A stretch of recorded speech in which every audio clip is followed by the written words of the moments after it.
Welcome to Seeking Wellness Podcast, a platform for illuminating the diverse ways people are thriving by sharing the stories of the practitioners who bring health and connection to thousands around the world. I want to begin by recognizing ancestors past and present and start from a place of gratitude for the place that we're in, for the time that we're sharing. May this be a conversation of love and respect and understanding as we continue to better understand the wellness practices that are available for us in this world and the options available for connection.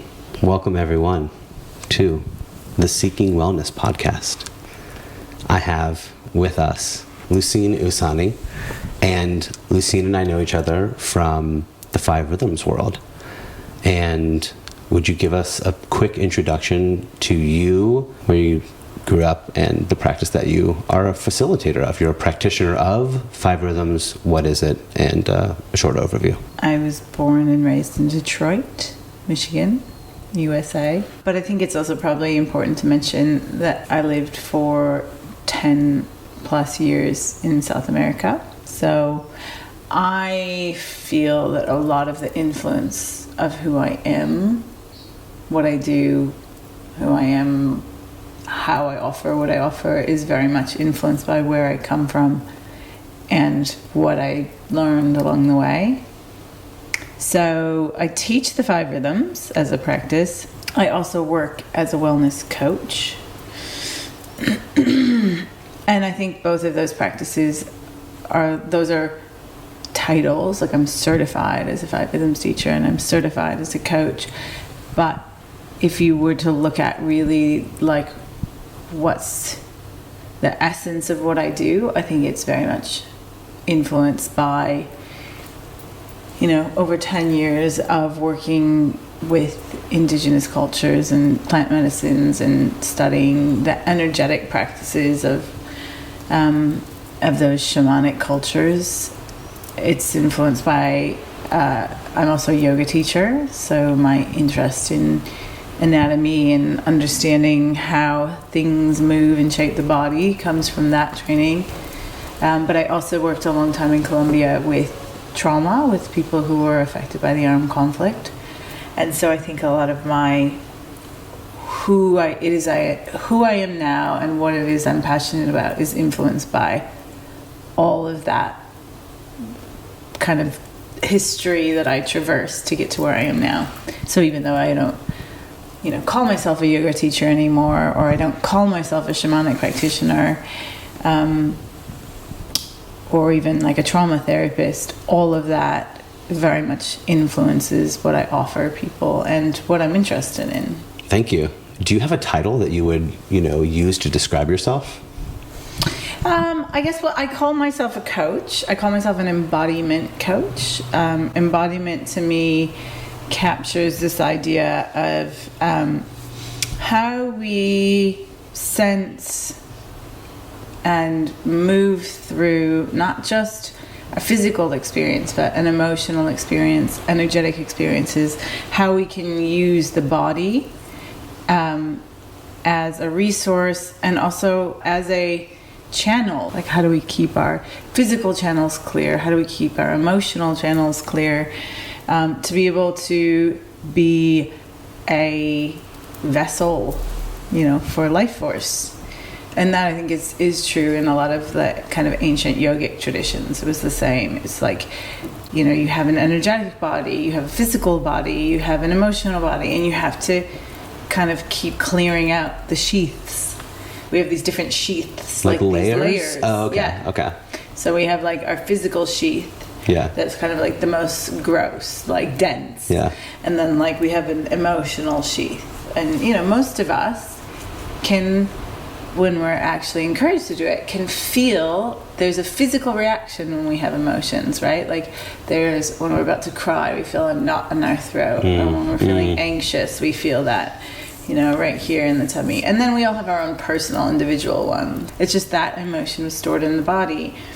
So it's like as you move further and further out with these sheaths, it becomes more and more subtle So as you start, and as people get more and more familiar with the work, so this is now more like the embodiment coaching that I was talking about when you asked me my title, is more that direct one-on-one, like how do you personally experience this? Tell me, how did you get into this? Just help us understand your journey into wellness, into embodiment coach and 5 Rhythms facilitator.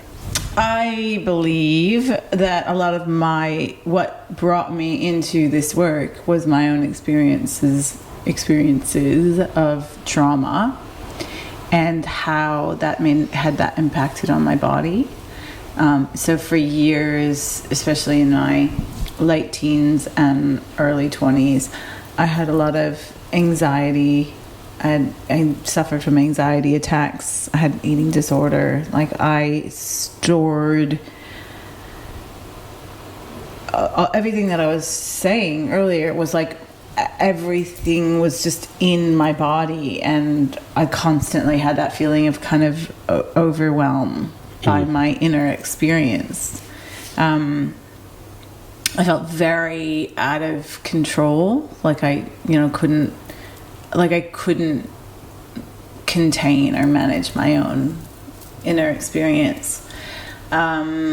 And I know that for myself, things like talk therapy did nothing. Like, my mind is really fast, it's really sharp, it's really clear, it knows all the right things, and that didn't touch my experience. Did someone say, hey, you should try this? Did you see a flyer on the wall? Like, how did you hear about other ways of... I'm getting to that. Sorry. So one of the things that I sort of stumbled into initially was yoga. So I can't even remember how I went to my first... I remember my first yoga class, though, and it was that first kind of time that I felt that there is a still point inside of myself. And I knew there was a relationship between moving the body. Like, I really needed to move my body a lot, and then I could feel still. So for me, initially, yoga was that place where I think it was really by beginning to inhabit my body that I was able to kind of move through things. So for me, yoga plays a really big, important part of my journey. I think once you start to open the door to that connection as well, it becomes a lot harder to ignore. So it is a bit like Pandora's box. It's like there's all kinds of things that you can do to dissociate. And that's a strong word, but I think in many ways, whether we're calling it numbing or dissociating, there's a lot of ways that we can just become walking heads.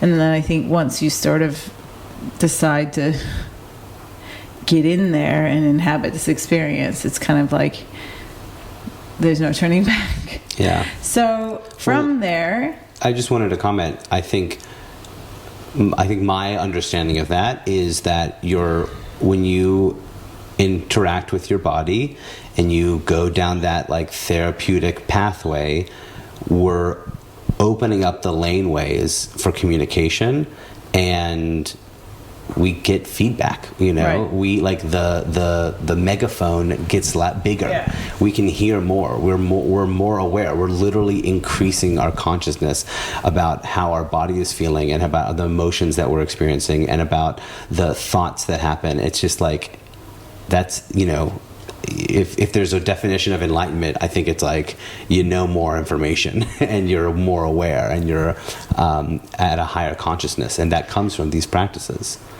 I think the other part about when we talk about consciousness, there's this idea for me as well, is that once you bring something out of the unconscious into the conscious, then you have choice. And that's a gift, and it's also a burden, because it's once you become aware of what different behaviors and habits and ways of being how they're affecting you, then it's how's that working for you? Yeah. You actually have to, you gonna keep doing this, motherfucker? and so I think that to me, I describe this to people all the time in coaching, actually. To me, that's actually the most difficult point of the change process. Can I just share something that I'm empathizing with? So Shannon, my wife, says, first meditation came from my alcohol drinking. And I was like, okay, no big deal. Like, whatever. I don't really feel that good anyway. So I let that go. Then meditation came from my weed smoking. And I was like, I kind of enjoy it, but I really shouldn't be doing it, so I'll let that go. Then meditation came from my hot chips. And I was like, no. I'm not ready to let go of these. But it's true. It's like when you are aware of the effect of these things on your body, or the way that you do these things and its effect on yourself or other people, you just you have a choice. Are you going to keep doing it? Yeah. And that's where, and the other thing I want to say about that is that that's where often I think where people go wrong is that judgment and shame can creep in. So when we become aware that we're doing things that are detrimental to ourselves, and often, again, these are things that these are habits or behaviors that we've learned, at some point in our lives, whether because they were passed on to our family or whether they were coping mechanisms. But then when we become aware of them, there's this whole stage where not only do we get to choose, but there's the potential to feel guilty or ashamed or whatever. And that's the shit that I tell people is really, what's the word I'm looking for? It's so counterproductive to the change process. Shame slows things down. Self-judgment slows things down to the point it's just agonizing. So it's in those moments of awareness where self-compassion is so important. More and more I'm starting to see things like a spiral. I think often we revisit the same place a lot in a change process, but we're always at a different point on the spiral. So it might feel the same, but something's a little bit different. So there are certain behaviors that's you kind of spiral around and it's not ready to change that. And you spiral around to it again a little while later and it's still not ready, but something's a little bit different. And, Right. Otherwise our minds are going to try to control everything because it's it's that whole thing of okay, well, if I let go, who's going to catch me? Right. Do you feel like your embodiment practice is a mindful or a mindless practice, or is it both? At different times, I see what you kind of mean by mindless, but I think because we talk about letting go of the mind, right. But I think it's actually about it's actually not letting go of the mind. It's integrating the mind. So we don't actually want the mind. We don't ever want the mind to go away. We want the mind to be an integral part of this whole working system. We just don't want it dominating. Right. So maybe the mind goes and sits in the back seat for a little while. A little balancing out mind and body. Yeah. Let the body lead for a second. Let the body drive. Yes. Let the mind sit in the passenger seat, as opposed to which is our normal, most people's normal operating system, which is mind in the driver's seat, bringing the body along, kind of thing. Right. Overriding all the time. So it might feel like letting go of the mind, but we don't want that. No, we want to integrate it. Your mind is totally useful for discernment, for understanding, for... Yeah. Cool. This is awesome. That's great.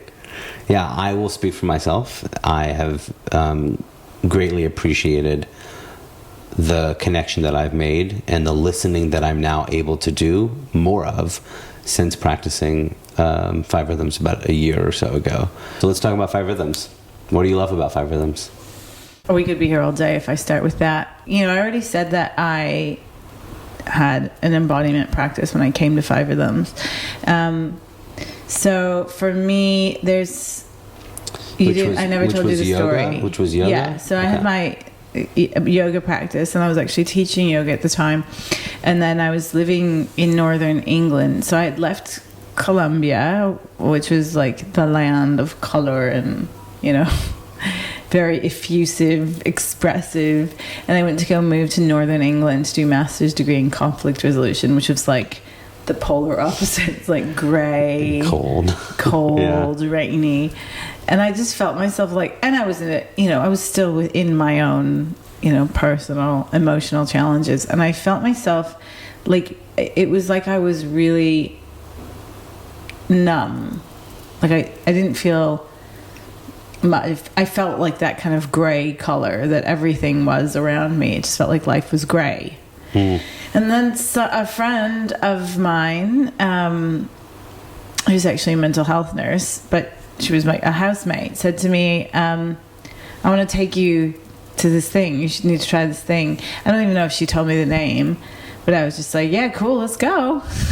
And the sensation that I remember having so clearly, it was like someone turned on the light switch and all the color came back. And in that class, I know that I cried, I know that I shouted, and I know that I laughed, and I know that I felt connected to people. And it was like, that was the first time that I had probably felt any of those things for probably a year. Like, I don't think I even knew what we were doing. There was no theory, just pure practice. Yeah, it was just, and this is the thing that I feel like is so powerful with people, is like that thing that I said to you about, I'm not teaching you anything, I'm helping you to remember. It's like your body knows how to move through stuff. Your body knows how to, like, when you stop censoring yourself, your body will find its way through. Like, the intelligence of this system is just insane. So it will show you how to work something out.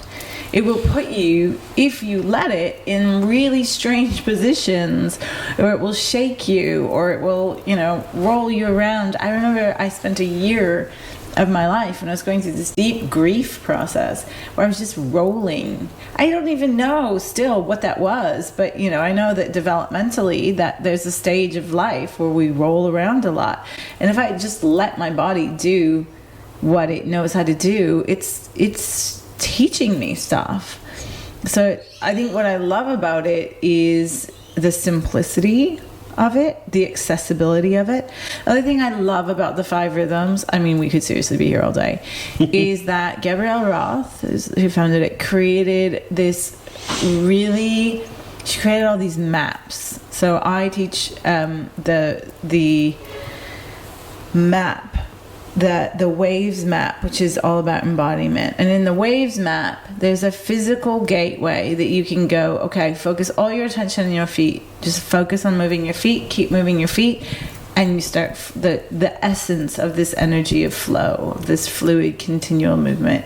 Focus your energy in your hips, and in this part of your body, which, in most traditions, it's like your power center, the fire in your belly. Like, focus your energy here, move from here, and you get into this essential energy of staccato. Focus your energy on releasing your head and just all of, like, the weight, feeling the weight of your head and surrendering that, softening all that area, and you're in the energy of chaos. And it's so simple. Like, there's not this big philosophy, but yet there's something that you can anchor into. So for people who are not used to being in a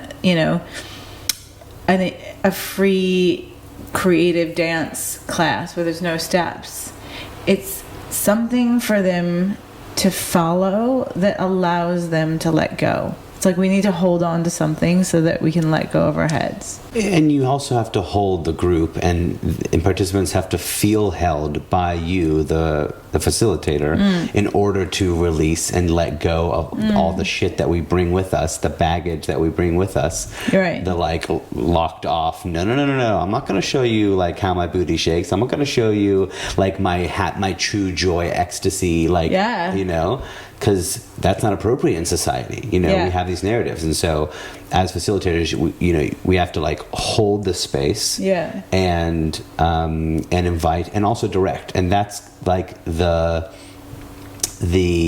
sweetness. That's the uniqueness of you offering your offering in a class or in a session. So what can someone expect out of a 5 Rhythms experience with you?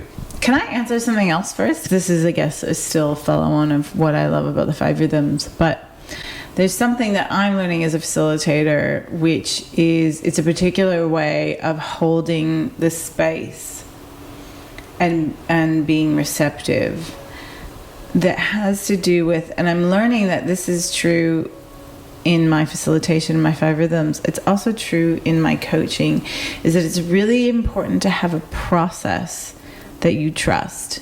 So I trust the 5 Rhythms wave. Like, I know that if you move people through flowing and eventually build up the energy, and everyone's got like in the staccato energy where people are really like, they're getting a bit louder, they're getting a bit bigger, they're wanting to connect, they're making like, they're suddenly reaching out to each other, and then you build them to chaos. And I know that if you let people go long enough in chaos, and sometimes it takes a while, but if you let them just go in chaos and you give them permission to just let go, that they will eventually lighten up and they will like come through something.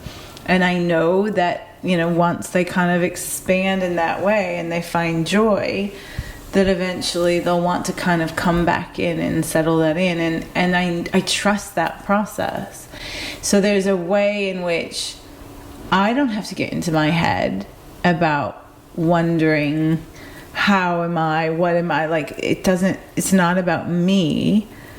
I can trust a process that allows me to stand back and be more in a place of witness, so that I am not in my head and things do come through to be said when they need to be said, because I'm not thinking about what needs to happen next.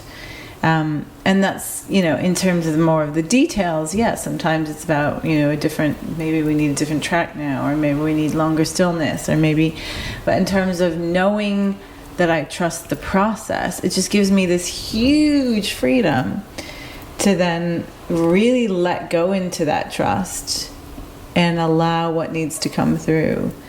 And I feel like that works for me as well with the coaching process. It's like I know enough now to know that if I kind of follow this particular flow, like we're gonna get to where we need to go, and that allows me to be less in my head about things and less second, like I don't have to second guess,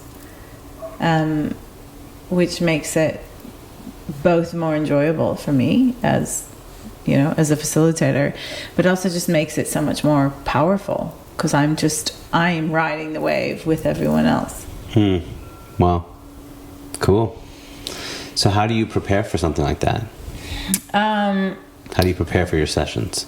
Okay, so for the 5 Rhythms, I do prepare music. So I know enough now to know how to build a wave.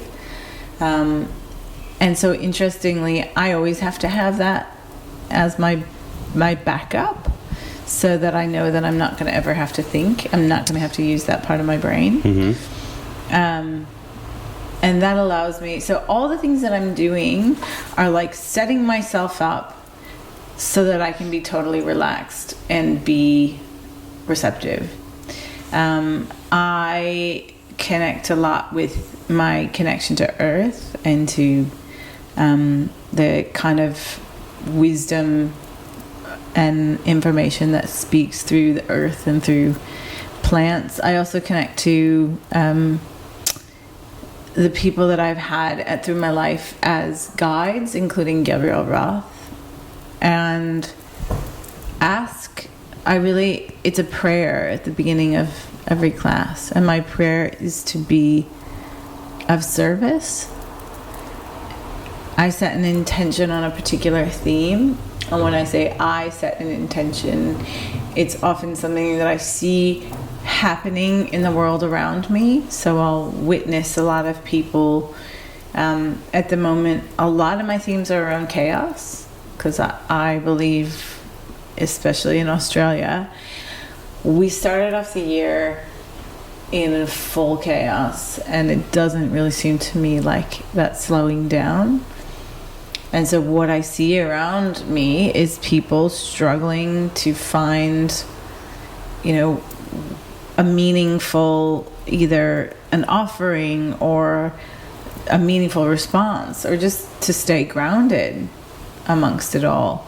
And so it seems to me like the offering at the moment is, how do we find our ground in chaos? How do we find our center? How do we use chaos rather than doing what I think we've tried to do for millennia, which is control chaos, manage or numb from it, dissociate, pretend it's not happening. Watch Netflix. Yeah. There's 87,000 ways that we numb. And again, it's knowing that with self-compassion, that we often do those things because we're overwhelmed by it. So in order for people to find a meaningful way through chaos, they have to know that there's a process that they can trust that's going to move them through. Otherwise, this is one of the things in the quote that I read in class. It's like, why would you let go if you felt like you were going to be swept into oblivion? So there needs to be, and that's again why I go back to this idea of the wave. Like, I trust that if you go through chaos, you will come out into lyrical, into that expansive, joyous place. So I can lead people with that total conviction that if we go in, we're coming through. And I think that, initially, first time, having someone else have that conviction is probably helpful.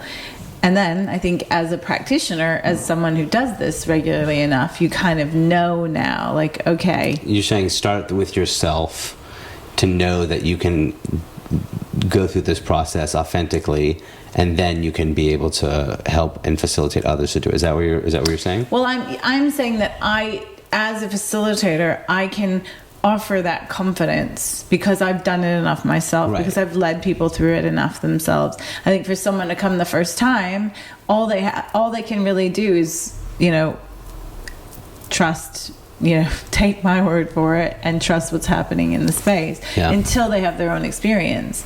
And then as they have their own experience, and they're like, oh wow, I feel so much better for that.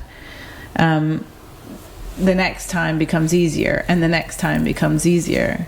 So I think it is like, that's another piece that I'll say. It's like, we can't let go of our heads until we know that we have a resource that we're letting go into.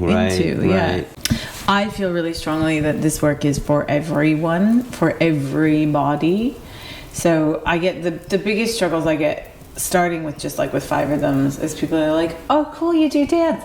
I don't dance. And I'm like, no, you dance. Yep. Everyone dances. Yep.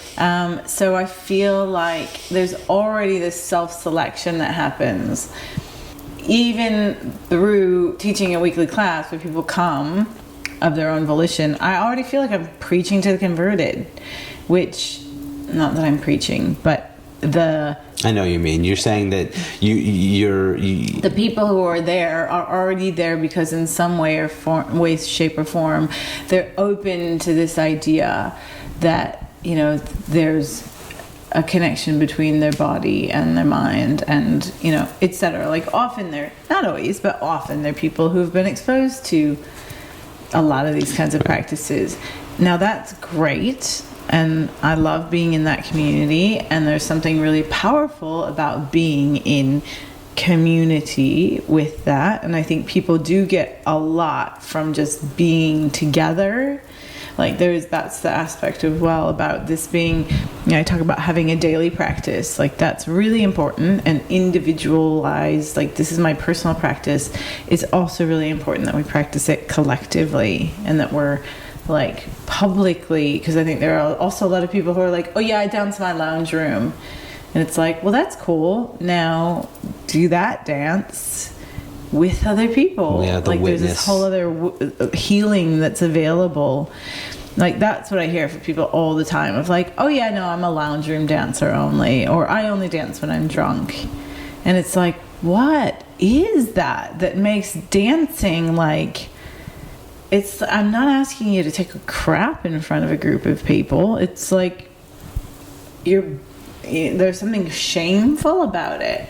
For that reason, there's so much power to reclaim from that. Wow. No, yeah. Like, seriously, how powerful is it to do something that you've always felt like you couldn't do, and suddenly you go do it and you go, oh wow, well, I don't have to be scared of that anymore. Like, what else is possible? See, okay, I just want to interject for a second, because that is exactly the experience that I get when I talk to people about singing. So I say, do you like to sing? And people respond, oh, I can't sing. And I'm like, I didn't fucking ask you if you can or cannot sing. I asked if you enjoy the act of doing it.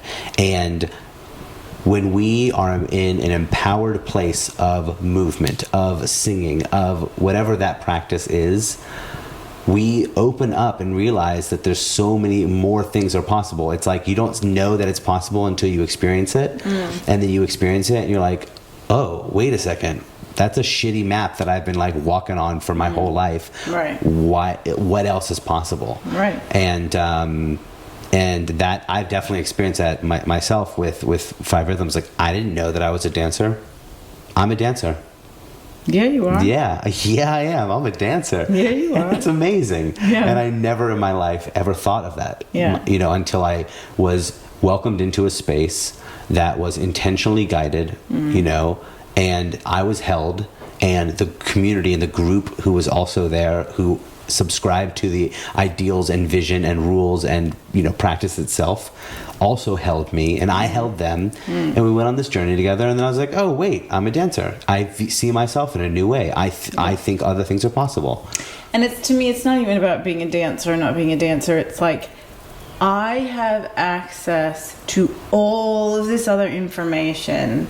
Whereas, you know, it's just like this crazy concept to me that, like, you know, God or the universe or whoever you believe in, he gave us this whole, like, amazing equipment, but we're just meant to use, like, what, 8% of it. Like, our conscious mind, our conscious thoughts are like 7 or 8% of our, you know, whole capacity. Experience, yeah. And that's what we're supposed to run off of? Like, what? So what I struggle with is I have this vision that people who are making decisions about where, you know, the direction of companies, about the direction of politics, people who are in this leadership capacity that are making choices that influence other people, they damn well better be doing it with that full potential, not with that 8% of what they already know. Because our conscious mind only knows what it already has experienced, as opposed to everything else that comes through your intuitive knowing, you know, the neural receptors that are in your gut. Like, all of this stuff that we have access to.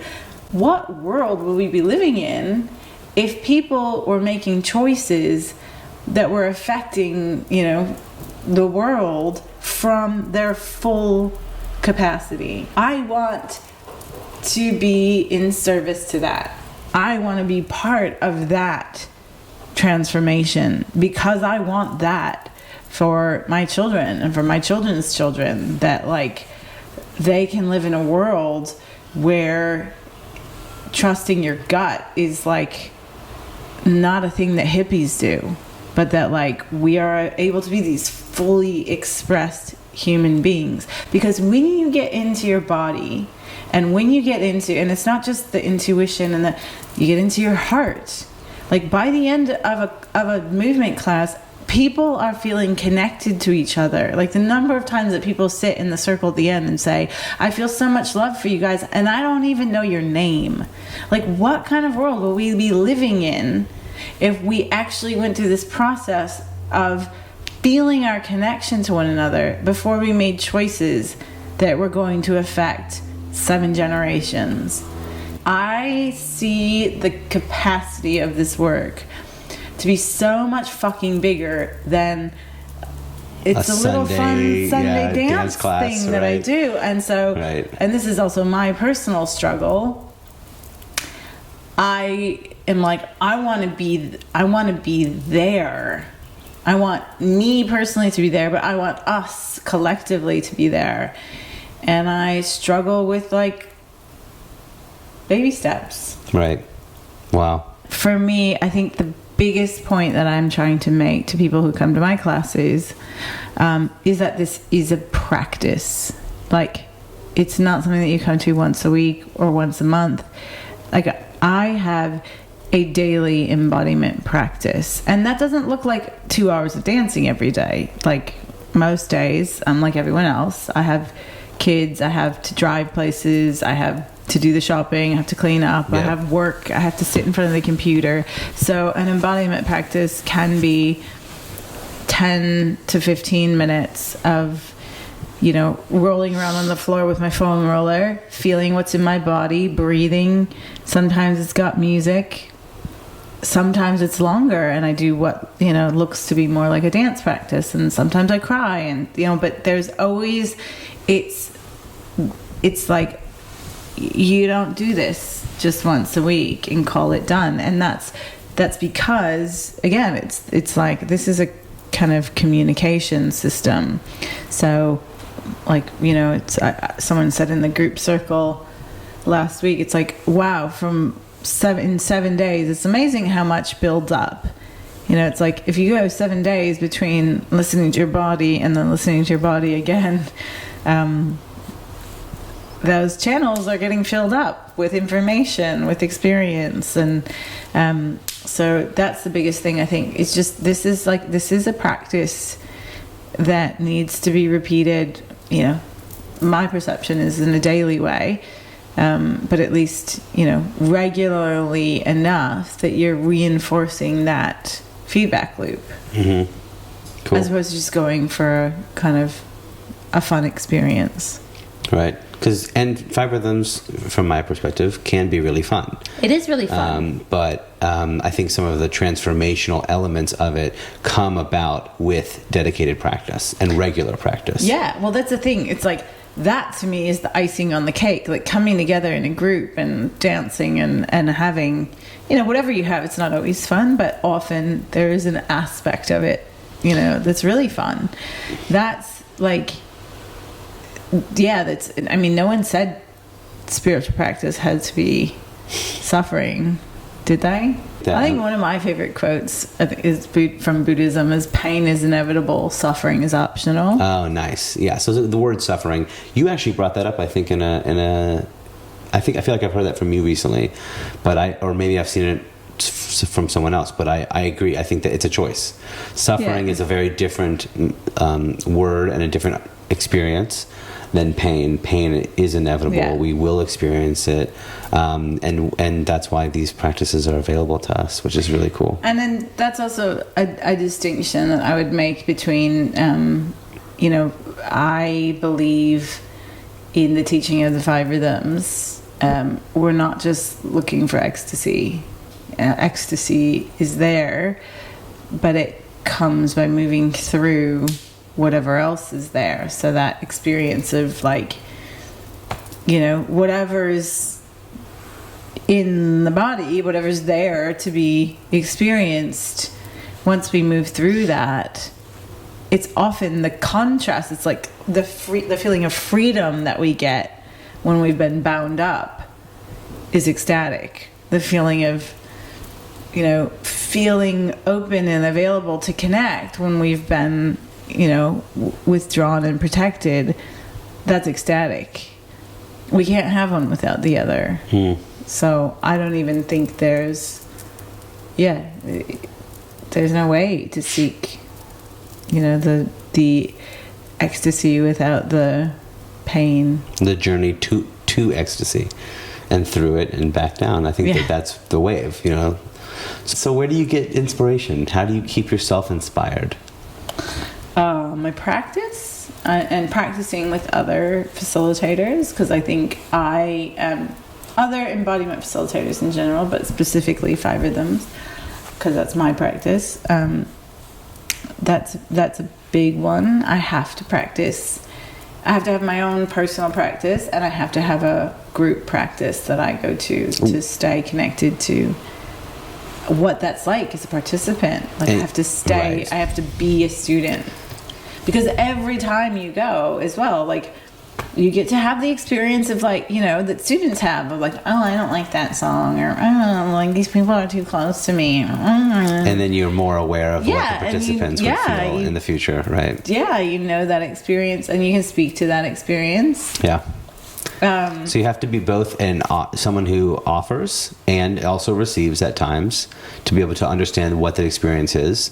Yeah. That's how you... Yeah. Okay. And, I think it keeps you always able to see things from both perspectives. I think it's also really useful for me personally to do new things as well, because it keeps you in that beginner's mindset of like to kind of like fumble around. I'm trying to think of some things that I did recently, just different embodiment practices that like to do an Alexander technique thing, or to do something that I'm like Feldenkrais, where I'm like I have to activate different parts of my awareness. It keeps me in that beginner's mind. I have no idea what those Alexander and Feldenkrais, just so you know. Well, those are some people that you should interview. I'll give you some names. Yeah. Cool. And what was the other thing that I was going to say? The shamanic work that I do, like, that's my personal practice as well. It really, more than ever at this time, I just have to keep reconnecting to this idea that, like, I am not the source of I am the source of life, but there's a larger source of life that comes through me. And so when I reconnect to my connection to the earth and to information and wisdom that comes through there, it's like it's less I use this example to someone of like it's like you're running on your reserve battery. It's like when you're trying to source everything through yourself, like, that's a pretty limited resource. Like, my everything, my knowing, my energy supply is finite. But when I tap into this, like, the resource that is nature, the information that's there and the energy that's there, and that it's like infinite. So learning how to move that energy through the body and move things out of the body and back through, that helps me to stay constantly, I don't even know if I would say inspired. I mean, I am inspired, but it's also like I'm resourced. Yeah. I'm resourced. Yeah. Like, I don't ever feel depleted at the end of teaching or at the end of offering a coaching session. I feel more energized because I'm not giving from my finite energy supply. I'm like letting energy come through me that then I actually benefit from as well.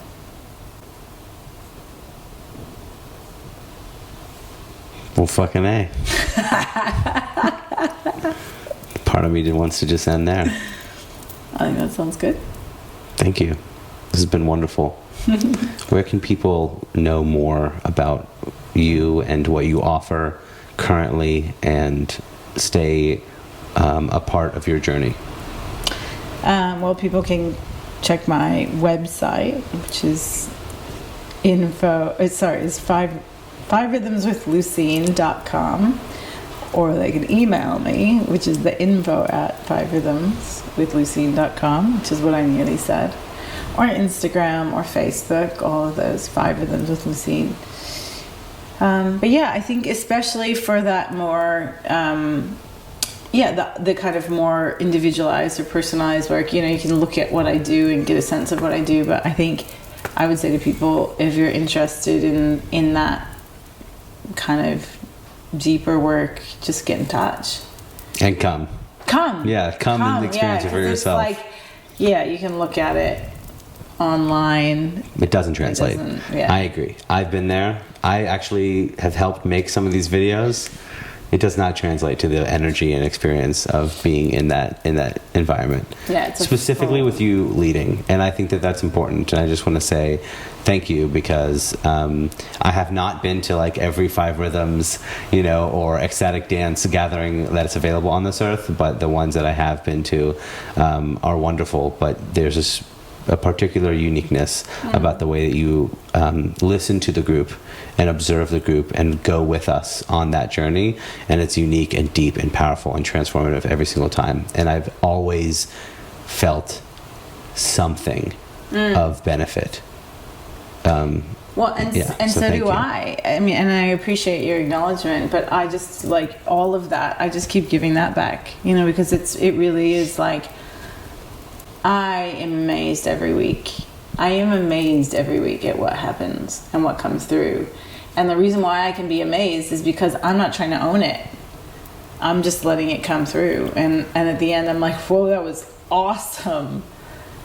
And, you know, I'm not saying I have no role in that, but my role is to keep the channels clear, to be able to be in service to what is coming through.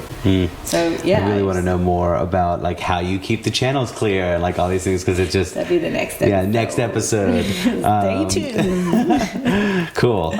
Is there what other cool shit's out there that you think I should go explore? I mean, so this is, you know, the Seeking Wellness podcast. It's trying to explore the different ways that people are seeking meaning and health and wellness and a higher sense of connectedness and, you know, different practices that are out there. So what's next? What does Lucine say I should go check it out? I think there's a lot of amazing somatic work to be explored. Somatic experiencing is one that I'm interested in, which is specifically about kind of moving stuck energy, often trauma energy, through the body.